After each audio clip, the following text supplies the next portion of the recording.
उसने कहा, मुझे याद रखना। और इतना सुनते ही मैं बुरी तरह से कांपने लगा और उस घने जंग अंधेरे में भी मेरी आंखों के आगे अंधेरा छा गया और मैं बेहोश हो गया। मुझे होश आया तो देखा कि मैं हॉस्पिटल में हूँ और सामने अमन और रागिनी खड़े हुए हैं। मेरे बगल वाले बेड पर अर्जुन सोया हुआ है और उसके पैर पर प्लास्टर लगा हुआ है। मैंने अमन से पूछा, अर्जुन ठीक है ना? और मुझे क्या हो गया था और वो कहाँ गई? तो अमन बोला, सर अर्जुन बिल्कुल ठीक है, बस पैर में फ्रैक्चर हुआ है। सर आप अचानक से कांपने लगे और बेहोश हो गए, तो हम आपको यहाँ ले आए और रागिनी यहीं तो खड़ी है और डेड बॉडी हमने हमने पोस्टमार्टम के लिए भिजवा दी है। अरे मैं उस लाल आंखों वाली की बात कर रहा हूँ, कहाँ गई वो? मैंने खींचते हुए कहा। क्यों मजाक करते हैं सर? भला लाल लाल आंखें भी किसी की होती हैं? मैंने भी सोचा चलो ठीक है, इन लोगों को मजाक लग रहा है, वरना अगर इसे पता चल गया तो मैंने चुड़ैल देखी है तो यह पूरे ऑफिस में गा देगा। इससे अच्छा तो यह है कि ये सब इसे मजाक ही समझे।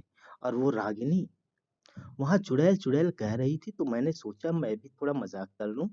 मैंने बनावटी हंसी हंसते हुए कहा, पर शायद अमन और रागिनी इस पर कोई प्रतिक्रिया नहीं देना चाहते थे। शाम तक मुझे हॉस्पिटल से डिस्चार्ज मिल गया तो मैं क्वार्टर के लिए निकला। रास्ते में रोड लाइट्स नहीं थी।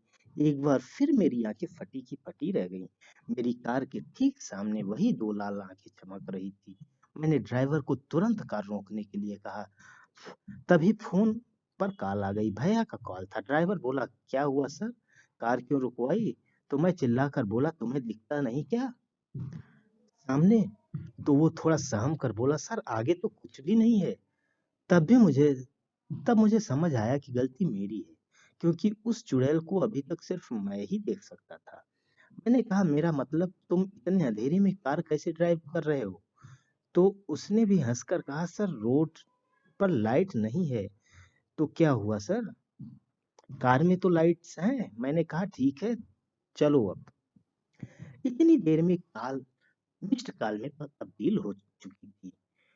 तो मैंने भैया को कॉल बैक किया। आज हो क्या गया है तुझे? सुबह से 10 बार कॉल कर चुके हैं हम लोग और तू है कि कॉल बैक करना तो दूर, रिसीव भी नहीं कर रहा। कहाँ है सुबह से? यहाँ सबको चिंता में डाल देता है। कब बड़ा होगा तू? भैया जब डांटना शुरू करते हैं तो रुकते ही नहीं। पर सच तो यह है कि भैया की चिंता और उनका प्यार भरी डांट सुनकर दिन भर की सारी घटनाएं भूल गया और बोला, कुछ नहीं हुआ भैया। वो एक मर्डर केस के सिलसिले में काफी देर तक छानबीन कर रहे थे तो इसलिए बात नहीं हो पाई और फोन भी कार में रह गया था। और आप सब मेरा इतना ध्यान रखते हैं तो मैं बड़ा कैसे हो पाऊंगा? शर्म कर, थोड़ी बच्चा नहीं है तू तो कैसे बड़ा हो पाऊंगा? भैया फिर डांटने लगे, पर मैं उस उनसे चुड़ैल वाली बात छिपा गया, क्योंकि अभी तो मैं खुद ही उलझन में था कि क्या सच में कोई चुड़ैल मेरे पीछे पड़ गई है या यह सब मेरा वहम है। तो उन्हें कुछ भी बता के परेशान करने का क्या फायदा? उसने उनसे बात करते करते कब क्वार्टर आ गया पता ही नहीं चला। क्वार्टर आते ही मैंने रामू काका से कहा, काका बहुत भूख लगी है, जल्दी खाना बना दीजिए, तब तक मैं अपने कमरे में हूँ। रामू काका ठीक है कहकर चले गए और मैं चेंज करके अनन्या के व्हाट्सएप चैट पर चैट करने लगा। वह भी पूछने लगी दिन भर बात क्यों नहीं की। फिर मैंने वही जवाब दिया जो अब तक देता आ रहा था। फोन कार में रह गया और मैं बहुत बिजी था कि इसके सिलसिले में। अभी मुझे अनन्या से बात करते ज्यादा देर नहीं हुई थी कि रामू काका ने बुला लिया। उन्होंने कहा, खाना तैयार है, बैठो मैं लगा देता हूँ। उन्होंने खाना लगाया और खुद भी वहीं बैठ गए। यूं तो मैंने उन्हें कभी भी नौकर नहीं समझा, पर वे खुद ही कभी मेरे बराबर में नहीं बैठते थे और आज यूं उनका मेरे बराबर में बैठना मुझे कुछ समझ नहीं आया। अभी मैंने पहला निवाला तोड़ा ही था कि बोले, हर्षद। उन्होंने कभी भी मेरा नाम नहीं लिया, हमेशा बेटा ही कहते थे और आज यूं नाम ले रहे हैं। मैंने सोचा अपने पन में ऐसे बोला होगा, हर्षद। मैं अभी तक आश्चर्य में था। अब उन्होंने तीसरी बार कहा, हर्षद। तो मैंने हाँ बोला। उन्होंने मुझे कहा, मुझे याद रखना। अब जो निवाला मेरे हाथ में था, वह फेंक कर मैं उनसे उल्टी तरफ भागा तो किसी से टकरा गया और सामने देखा तो हालत खराब हो गई। सामने रामू काका थे। वे पूछने लगे, बेटा क्या हुआ? सब ठीक है ना? भाग क्यों रहे हो? मैंने पीछे देखा तो कोई भी नहीं था। मैं समझ नहीं पा रहा था कि ये रामू काका है या चुड़ैल। वे फिर बोले, खाना लगा दूं क्या? मैंने कहा, रहने दीजिए काका, भूख नहीं है, आप खा लीजिए। अब जिसको एक दिन में 3-3 बार चुड़ैल के दर्शन हो जाएं, उसे क्या खाना अच्छा लगेगा? पर मैं तो इतना समझ गया कि चुड़ैल दिखना मेरा कोई भ्रम नहीं और यही असली रामू काका है। पहले जिन रामू काका से मैं बात कर रहा था, वो मुझे याद रखने वाली चुड़ैल थी, जो रामू काका के भेष में मुझे न जाने क्या खिलाना चाहती थी। मेरा मन बहुत खराब हो गया था, तो कमरे में जाकर बैठ गया। तभी मुझे याद आया कि माँ अक्सर कहती है कि कोई भी बुरी आत्मा 3 बार आवाज देती है और जब शक हो तो चौथी बार ही जवाब देना चाहिए। पर अब तो मैं तीसरी बार में ही हाँ बोल चुका हूँ और माँ की बात याद आते ही मैं डर गया, पर अब कुछ नहीं हो सकता था। यही सब सोच सोच कर दिमाग बहुत ज्यादा खराब हो गया। तो सोचा यूट्यूब पर गाने ही सुन लूं और मैं सुन रहा है न तू की वीडियो देखने लगा। अचानक से वीडियो में एक्ट्रेस की जगह एक लड़की आ गई जिसका उस मांग सांग और फिल्म से तो क्या, फिल्म इंडस्ट्री से भी शायद कोई नाता नहीं था। यह देखकर फोन फोन फेंक कर मैं दूर खड़ा हो गया और बाहर जाने की कोशिश करने लगा, पर कोई फायदा नहीं। दरवाजा खोल ही नहीं रहा था। तभी मेरा फोन हवा में तैरता हुआ मेरी आंखों के सामने आकर रुक गया। मैं कुछ नहीं देखना चाहता था, पर आंखें बंद नहीं हो रही थी, क्योंकि कहीं न कहीं मैं जानना चाहता था कि क्या कड़ी है जो एक चुड़ैल को मुझसे जोड़ रही है। और मैंने देखा, वही लड़की जो एक्ट्रेस की जगह दिख रही थी, एक पेड़ से बंधी हुई है और उसने पुराने जमाने के कपड़े पहन रखे हैं और उसके आसपास काले कपड़े की काफी सारी गुड़ियां पड़ी हुई हैं। उसके सामने कुछ लोग खड़े हुए हैं जिसके चेहरे उसकी तरफ हैं और पीठ मेरी तरफ। उन सभी ने भी पुराने जमाने के कपड़े पहन रखे हैं और उनके हाथों में जलती हुई मसाले हैं। उनमें से एक आदमी आगे बढ़ता है और उस लड़की के ऊपर मसाल फेंक देता है और कुछ पलों में ही वह लड़की जलकर राख हो जाती है और इसके बाद मेरा फोन ऑफ होकर फर्श पर गिर जाता है। अब मेरी हालत ऐसी थी कि कमरे में मैं रुक नहीं सकता था और मैं बाहर जा नहीं पा रहा था।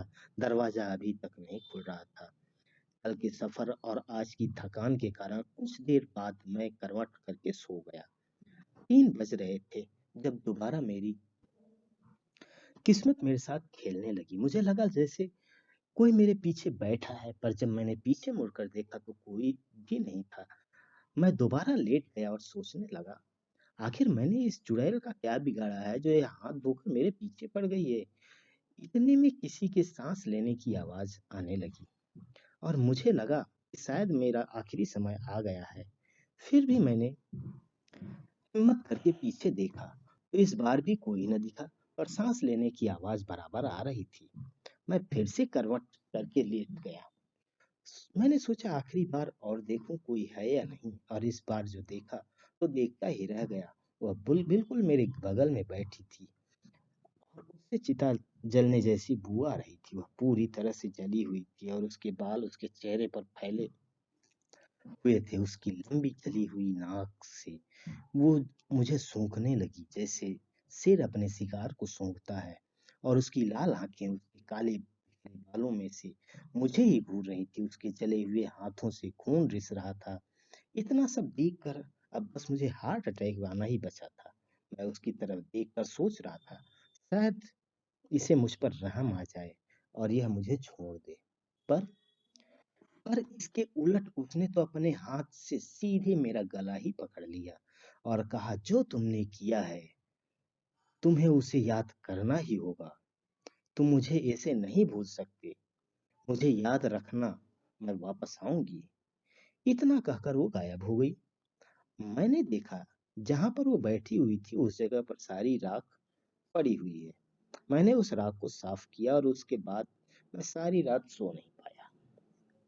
मैं सुबह जल्दी तैयार हो गया और ड्राइवर को भी जल्दी आने के लिए कह दिया, क्योंकि रात भर उस चुड़ैल का डेमो देखने के बाद अब मुझ में इतनी हिम्मत नहीं थी कि मैं और कुछ देख सकूं, और इसलिए मैं उस कमरे से, उस क्वार्टर से बाहर जाना चाहता था। जल्दी ही मैं ऑफिस पहुंच गया और देखा कि आज अमन भी जल्दी आया हुआ है और उसने रोज की तरह आज भी मुझे गुड मॉर्निंग विश किया। तो मैंने भी उसे बदले में गुड मॉर्निंग कहा। सर, मुझे आपसे एक बात कहनी है। अमन ने कहा। हाँ कहो अमन, क्या कहना है? मैंने कहा तो वो बोला, सर कल जो डेड बॉडी हमने पोस्टमार्टम के लिए भेजी थी, उसकी पोस्टमार्टम रिपोर्ट आ गई है और उसमें कुछ ऐसा कुछ नहीं भी नहीं है जिससे हमें केस में कोई मदद मिल सके। सर, इसकी मौत चोट लगने से ही हुई है। Okay, leave it. यह बताओ, जो मैंने कहा था कि जिन लोगों ने भी 20-30 साल की लड़की की गुमशुदगी की रिपोर्ट लिखवाई है, उन्हें शिनाख्त के लिए बुलाना, तो क्या आया कोई? तो आया क्या कोई? सर, शिनाख्त के लिए तो किसी को तब बुलाते जब डेड बॉडी मुर्दा घर में होती। आर यू जोकिंग अमन? नहीं सर, आइए आपको सीसीटीवी फुटेज दिखाता हूँ। कहाँ का? मुर्दा घर का? जी सर, आइए यह देखिए। अमन, हाउ इज इट पॉसिबल? एक सेकंड पहले डेड बॉडी एकदम शांत रखी हुई है और अगले ही सेकंड यह हवा में उठ गई। और यह तो देखो, ऐसा लग रहा था जैसे कोई अदृश्य शक्ति इसे खा रही थी। ओह माय गॉड, सिर्फ हड्डियां बची हैं। सर, हो न हो यह उसी चुड़ैल का काम है जिसके बारे में कल रागिनी बात कर रही थी। अमन, कानून सबूत मांगता है, अंधविश्वास नहीं। समझ भी रहे हो तुम क्या बोल रहे हो? हम अपने सीनियर्स को यह बोलेंगे कि एक चुड़ैल डेड बॉडी का खून पीती है और फिर उसे कच्चा खा जाती है? सर, चुड़ैल तो है। अमन के साथ साथ रागिनी ने भी अपनी सहमति देते हुए कहा। तो जब मैंने उनसे उस लाल आंखों वाली के बारे में पूछा था तो तुम चुप क्यों थे? तुम्हें पता है भी है मैंने कितना भुगता है। मैंने मैं अब अमन पर चिल्लाने लगा था। क्या करता जितना मैंने सहा है, इसके बाद कोई भी पागल हो जाए। सर, उस वक्त आपकी तबीयत ठीक नहीं थी, इसलिए हमने आपसे कुछ ज्यादा नहीं कहा कि कहीं आपकी तबीयत और खराब ना हो जाए। इसके बाद शुरू से अब तक की सारी घटनाएं मैंने उन दोनों को बता दी और कहा, हाँ चुड़ैल है। पर हम अपने सीनियर्स को क्या जवाब देंगे? अमन, आज तक एक भी केस ऐसा नहीं है जो मैंने अधूरा छोड़ा हो। सर, इस वक्त बात हार या जीत की नहीं है। सर, सबूत उसके खिलाफ मिलते हैं जो जिंदा हो, न कि उसके खिलाफ जो मर चुका हो। और सर, इस वक्त जरूरी यह है कि हम सबकी जान बचे। अमन, तुम्हें क्या लगता है? मैं नहीं जानता कि चुड़ैल है, पर हमने भुगता है, इसलिए हम जानते हैं चुड़ैल है, पर उन्होंने कुछ नहीं देखा, तो हम उन्हें कैसे जब यकीन दिलाएंगे? सर, इस वक्त जरूरी यह है कि हम किसी तांत्रिक या पुजारी से मिल लें जो हमें उस चुड़ैल से बचा सके। कहीं अगला नंबर हम में से किसी का न हो। रागिनी ने भी डरते डरते अपनी बात रखी। चुप करो तुम दोनों। मरने मरने से नहीं डरता मैं, पर यह सोचकर जरूर डर जाता हूँ कि मेरे बाद मेरे परिवार का क्या होगा। ठीक है, चलते हैं किसी तांत्रिक या पुजारी के पास। अब मुझे छुटकारा चाहिए इन सब से। मैंने कहा ही था कि इतने में ऑफिस की लाइट्स जलने बुझने लगी। हर तरफ भयानक चीखें गूंजने लगी। आंधी के साथ चिता जलने जैसी बू आने लगी और वह